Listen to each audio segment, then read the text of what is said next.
Hi guys, welcome to my channel. So ఈరోజు సపోటా పండ్లతో ice cream ఎలా ప్రిపేర్ చేసుకోవాలో చూద్దాము. ఫస్ట్ ఒక 3 సపోటా తీసుకోండి.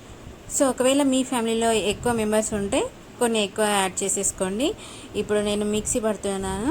ఒక 3 స్పూన్స్ షుగర్ వేస్తున్నాను, ఎందుకంటే ఇది ఆల్రెడీ స్వీట్గా ఉంటుంది కాబట్టి ఒక 3 స్పూన్స్ వేస్తున్నాను. మిక్సీ పెట్టేశాక దీన్ని కనీసం ఒక 30 మినిట్స్ వరకు ఫ్రిడ్జ్లో పెట్టేద్దాము. ఈలోపు ఫ్రెష్ క్రీమ్ తీసుకుంటున్నాను. ఒక 2 బిగ్ స్పూన్స్ మంచిగా బీట్ చేసేసుకోండి. ఫ్రెష్ క్రీమ్ మీకు మా సూపర్ మార్కెట్లో అవైలబుల్ ఉంటుంది. అండ్ షుగర్ యాడ్ చేస్తూ పట్టేశాను. కొద్దిగా కండెన్స్డ్ మిల్క్ వేసాను, ఇది నేను ఇంట్లో ప్రిపేర్ చేసినది. అండ్ ఇక్కడ వచ్చేసి చాక్లెట్ సిరప్. మీ దగ్గర ఇది లేనట్లయితే డైరీ మిల్క్ చాక్లెట్ అలా కరిగించేసి వేసేసుకోండి, నో ప్రాబ్లం. సో ఇందాక మనం మిక్సీ పెట్టిన సపోటానంతా ఇందులో యాడ్ చేసేసుకొని ఒక్కసారి బీట్ చేసేసుకోండి.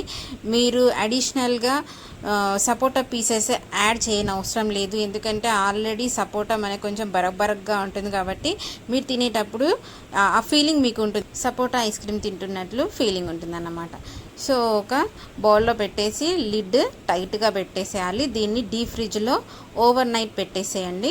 సో దీనిలో కండెన్స్డ్ మిల్క్ అనేది ఆప్షనల్, అది గుర్తుపెట్టుకోండి.